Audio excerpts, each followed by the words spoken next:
Good afternoon. This is Media Center, Ukraine, Odessa. Our today's briefing is dedicated to reconstruction of Ukraine with the help of green technologies. Today with us we have Kostyantyn Krynytskyi, head of the Energy Department, NGO Ekodiya. I'd like to welcome you. Good morning. Thank you very much for being with us today. I have the following questions. What are the prospects for the post-war reconstruction of Ukraine, taking into account green technologies? This is a great question because the prospects are almost endless. I'm representing the ecological organization, and we have been talking for quite a long period of time that the communities can switch to green technologies to fight climate changes, to decrease the emission of greenhouse gases. But now, when Russia has started shelling our energy infrastructure facilities, this is the question of our security. And now it is now just even common people are, ordinary people are more open to these prospects. Because now this is the question of our energy security. And this will help us to fight Russian energy terror. We're talking about energy sufficiency. So this means that people should decrease the consumption of energy in their houses, in municipal buildings, etc. And then it will be easier for us to diversify our sources and refuse from mineral resources. The government has started now discussing decentralized generation. And last year, the president, the prime minister, the minister of energy raised this topic. And we believe that such generation should use green technologies. Last week, we had representative from Germany,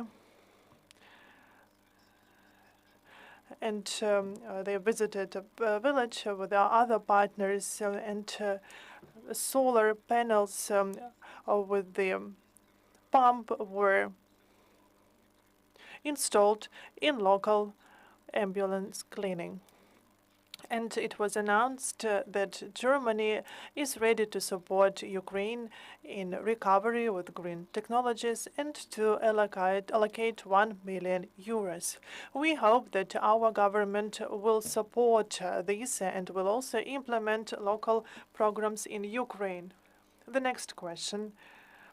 What other countries, except for Germany, can help Ukraine with this? Such countries as France, Netherlands, Sweden, Scandinavian countries in general, because they have a significant experience of implementing green technologies. Small local projects that you can find all over Ukraine, like solar panels, like thermal pumps, are great, but there is no systematic approach because we need to develop new construction standards for new buildings that should have such green technologies. And such knowledge, such technologies can be taken from Scandinavian countries like the Netherlands and Sweden. There is a huge potential of the United States.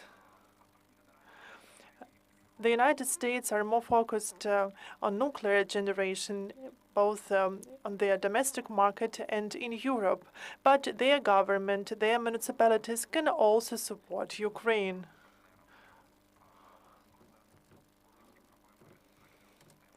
And we have significant problems now with our energy supply system. Yes, it's April now, and this is the end of the heating season, but the next winter will start in 6 months, and we should get ready to it right away. And we should demonstrate to our international partners that there are communities who are ready to use renewable sources. We have the Ministry of Energy that communicates general issues of our energy supply systems, like transformers, etc. But somehow they forget to communicate about the situation at local level. And we try to tell to the United States, to Germany, that we have decentralized system in Ukraine, and local communities are even ready to co-fund renewable sources projects. And this shows the interest of local populations and local authorities. We should tell more about this initiative at the local level, and we need support to this. Perhaps we can get some donations because there are European companies who are ready to support this. And now we're expecting 5,700 solar panels from abroad. This could be a kind of co-founding program that can be also supported by the German government and by other countries. But the main point is that we should tell that even during the war, Ukraine is interested in renewable sources, especially at the municipal level. Thank you. What is the difference between green and traditional technologies?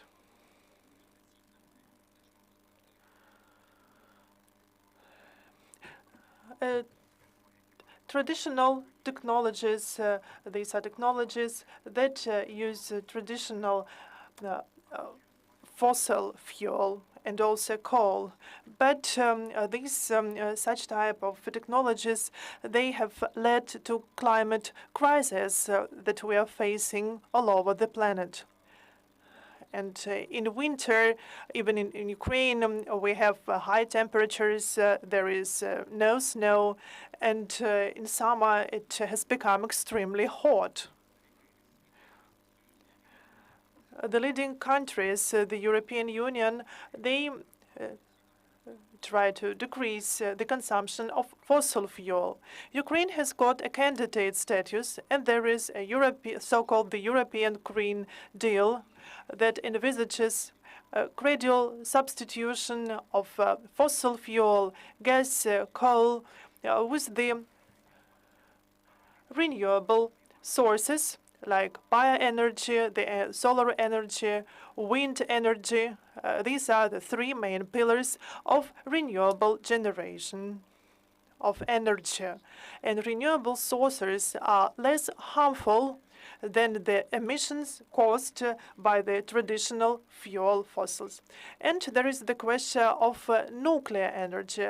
And we also need to mine uranium to produce fuel. And if we look at the whole cycle of nuclear power plants, there are also residues, and it is still unknown how to utilize them properly.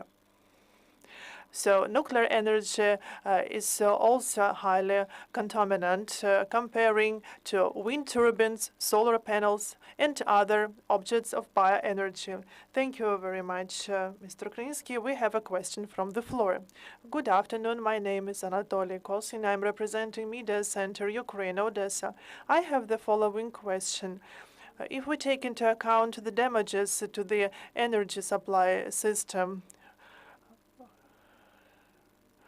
what amount of generated energy can be substituted with green technologies?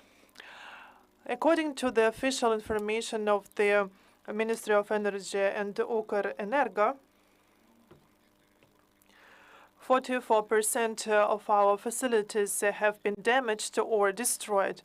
There is Zaporizhzhia nuclear power plant, which is still on the occupied territory, and it is occupied by Russian Rosatom and Russian army.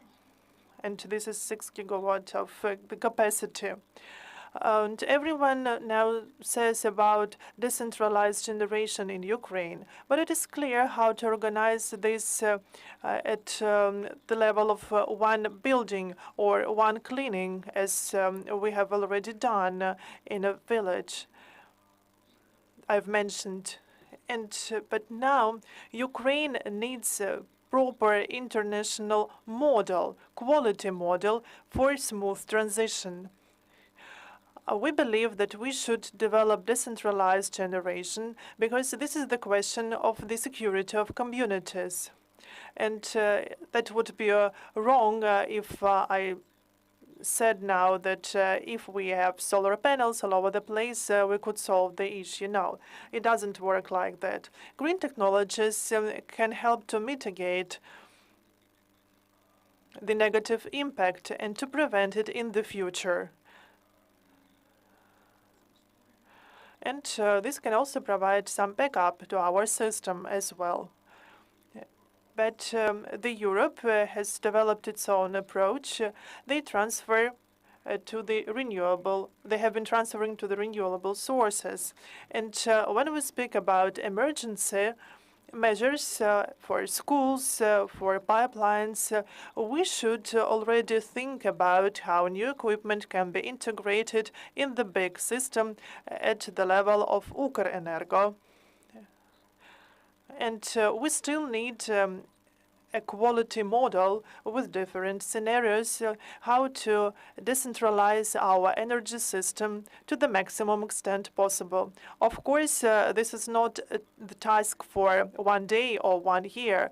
This is a long-term perspective. We need a strategic approach. Last year, the recovery plan for Ukraine was presented in Switzerland, and there is a separate section dedicated to energy security. And this encompasses different types of projects for new nuclear assets, the new mining of gas, coal, and all.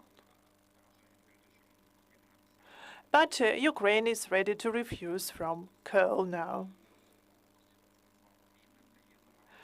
But unfortunately, this part does not envisage the general vision of how to recover our energy system. And now Ukraine has been developing strategy for up to 2050, and with the focus on decentralized generation and green technologies. Thank you. The next question, please. This is an amateur question. How do you think, as an expert, are there in Ukraine some geographical or administrative regions who in the nearest future, in the next 5-10 years, can fully transfer to renewable sources?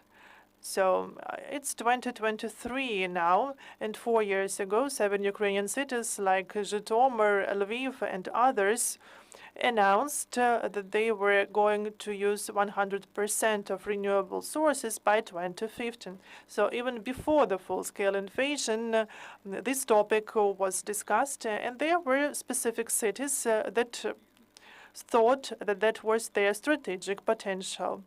But again, we need to have a model. We need to understand the situation at the local level and the available resources.